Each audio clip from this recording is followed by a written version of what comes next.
Hello ladies and gentlemen, I am Screen Scene Guru, and tonight I'll be giving you a video covering Gladiator 2, so be sure to stick around for my thoughts and full review on that, and then I'll be going into some movie and television news, Hollywood scoops, so be sure to stick around for all that juicy content.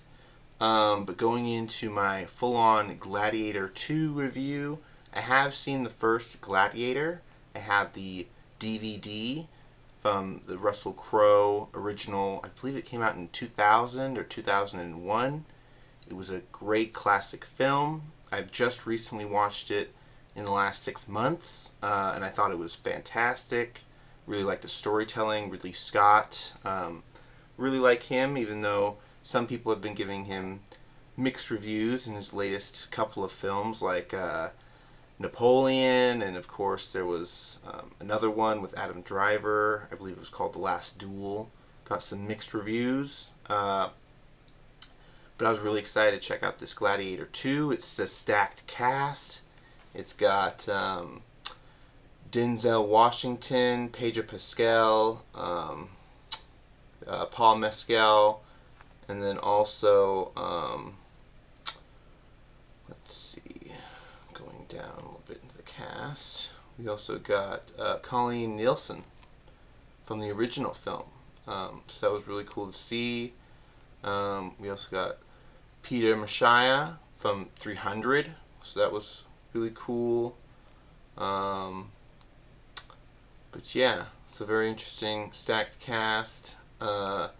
So going into the story, we've got, after his home is conquered by the tyrannical emperors who now lead Rome, Locutus is forced to enter the Colosseum and must look to his past to find strength to return to the glory of Rome and its people. So this is a direct follow-up to the original film, of course, after Maximus was defeated in the ring. This is following up, I believe, 14 years after the events of the first film, so it's quite a bit of time. And this is following up with the boy at the end of the first film, him grown up. He moved to Africa, it seems like, where Africa was being conquered by Rome under these two brothers, these two tyrannical emperors that were mad. One of the other people in the film that I liked his performance as well was... let's see if they give him credit or not. Joseph Quinn as Emperor Geta.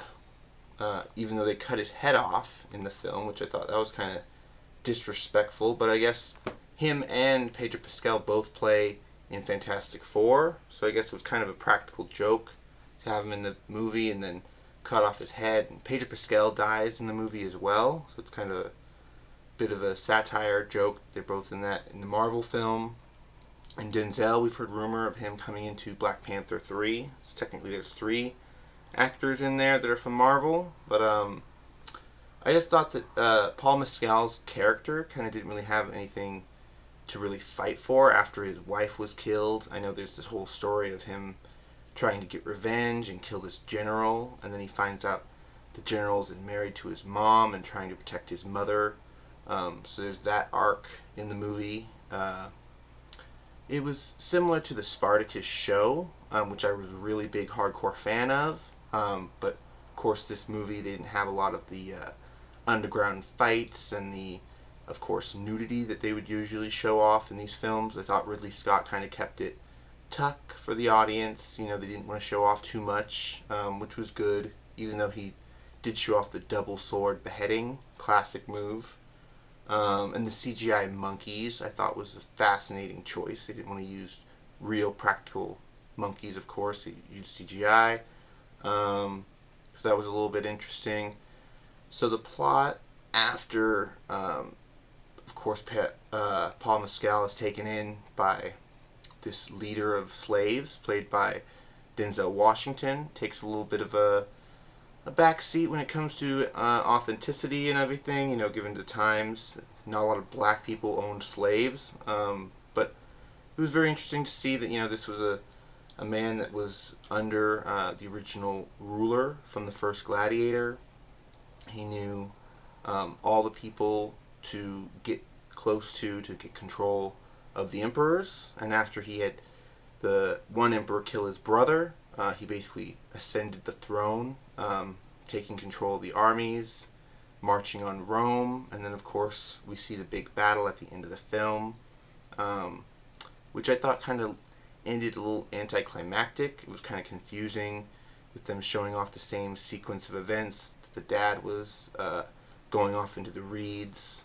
Even though Paul Mescal didn't die in this film, they are talking about doing a Gladiator 3, where he apparently goes back with the forces of Rome now under his command and takes back the city for its glory and whatever. So it's very fascinating that Ridley Scott is obsessed with doing another film, even though 2 made alright money. I don't think it necessarily blew up at the box office, but let me look real quick. Type in Gladiator 2 box office real quick, because I don't believe it made as much as the first one. But let's see, it came out in 2024.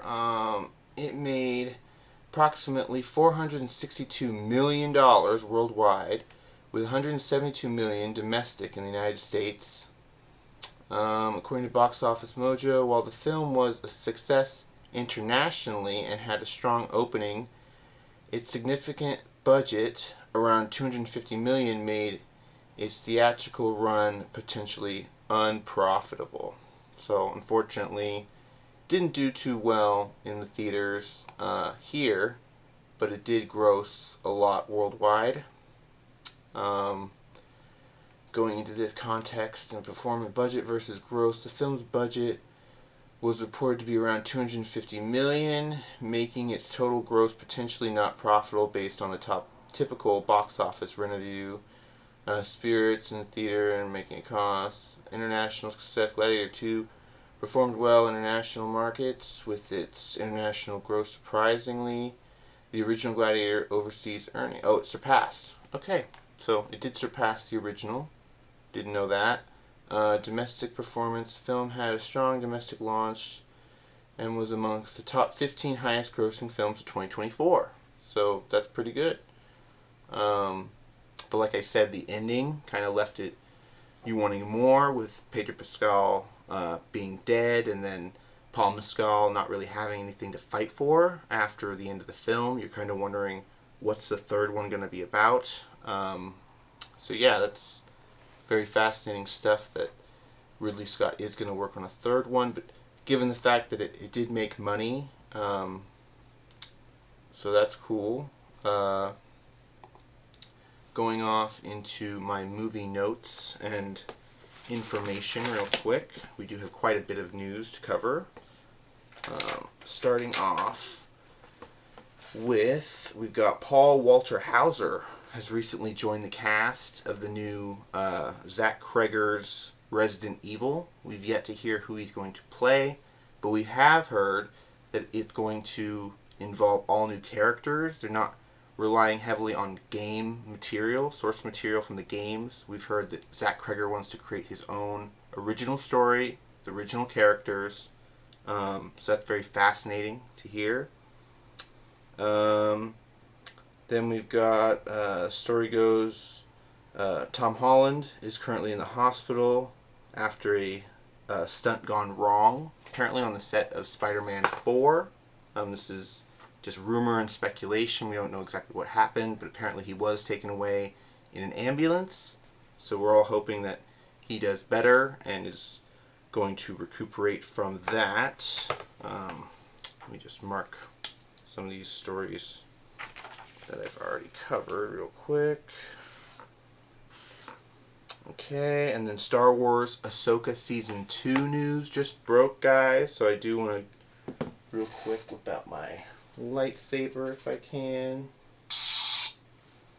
Show off a little bit of colors, because we did hear breaking news for Ahsoka Season 2, guys. You're hearing it here on the channel, Screen Scene Guru, breaking this. Apparently Dave Filoni has wrapped The Mandalorian and Grogu. That's why we got a trailer. So very interesting stuff there. I really liked the trailer. What did you guys think of it? I know it's really kidsy, given the opening title sequence, and you know, Babu Friggs and little baby Grogu's running around, but I do hope the story is going to be interesting, something to interest all the fans, young and old. But like I said, they wrapped filming the movie. It's now going through its editing and final cuts. And for Ahsoka Season 2, we did hear that, let's see, they're shooting on a completely new location, and that they're going to get the actor from District 9 to play the father. So that's very fascinating. They're shooting sequences with the father, the son, and the daughter. So basically the Morloth gods, or the Morel gods of Star Wars. Very interesting stuff. They are going to go into Abeloth and other things. So that's really cool to hear. The whole episode of the gods in Star Wars Clone Wars was really fascinating. A 2-part episode, which I've heard they are going to be making that a live action episode in Ahsoka Season 2. So that's really cool. Going on, we did hear recently that Taylor Swift is supposedly making a deal to be releasing her new music video themed film, which is called The Story of a Showgirl. It's going to be airing in multiple theaters throughout the country, and she apparently doesn't have to have a movie deal or release deal with different studios, because it's her own content she's releasing from behind the scenes, the making of, documentary style, kind of like the Eras tour. So that's very fascinating. That's blowing up in the trades, a new Taylor Swift film. It's already supposedly in production, so that's really cool. We also are going to get Sam Witwer, who infamously voiced Darth Maul in multiple animated projects. He's supposed to come back to play Maul in Dark Shadow Lord, the new Maul animated series. And he's also going to play the brother, supposedly, in the live-action episode of Ahsoka. He's going to represent the son in the father, the son, and the daughter.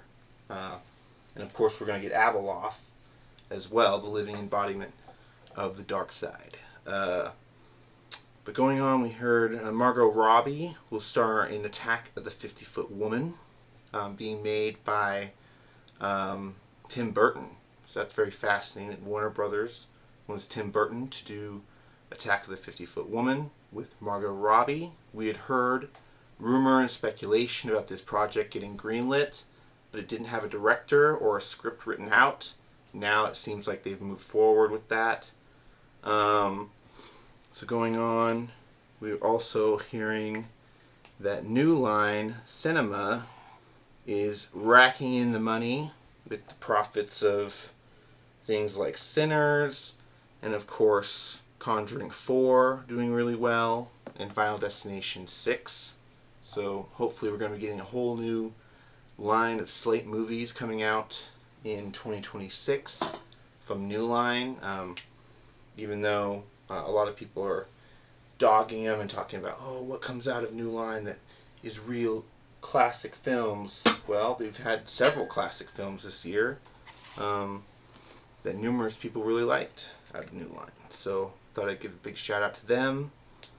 Let's see, what else? James Gunn recently released an image of his script for Man of Tomorrow with a human, what looks to be like a morgue's or mortician's diagram of a human body, human skull, which has led a lot of people to speculate Brainiac will be the villain for Man of Tomorrow. I do not know what this means. I mean, it could allude very well that Brainiac is in fact coming to the franchise, or it could, mean anything, really. It could mean that Man of Tomorrow is just Superman, or that it's both Lex and Superman.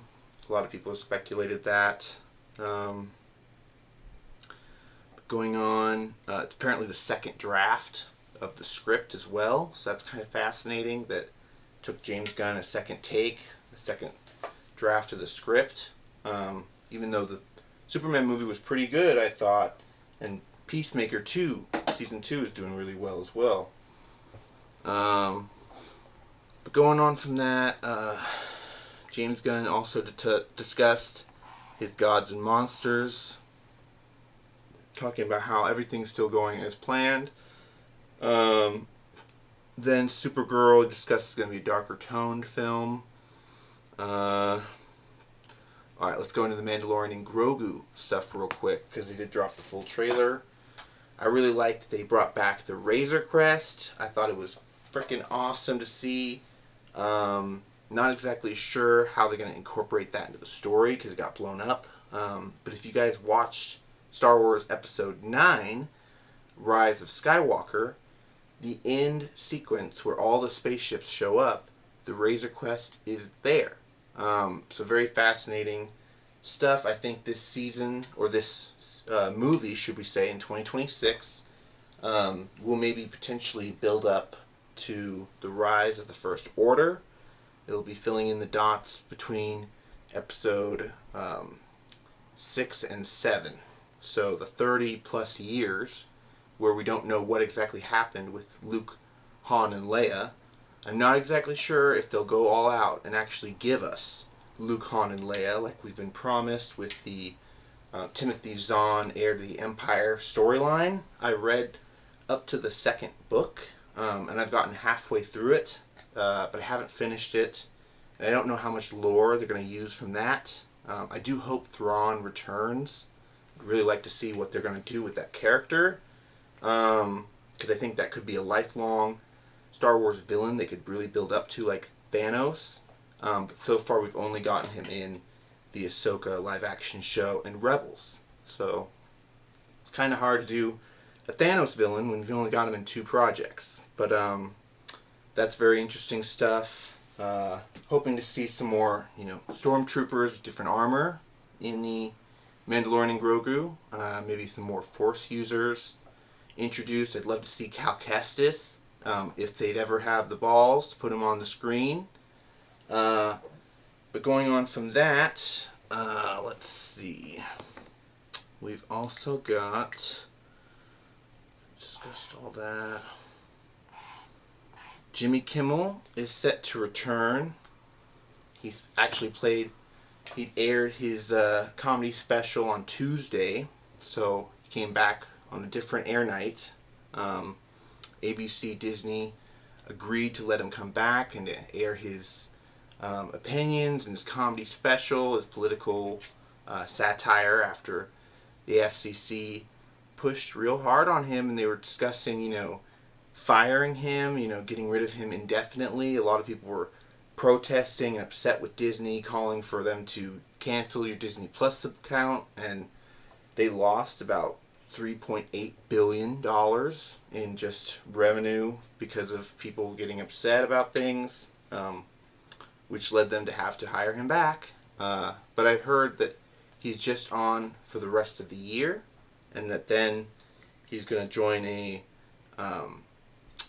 new podcast with a few more recently let go comedian hosts like Stephen Colbert and a few others.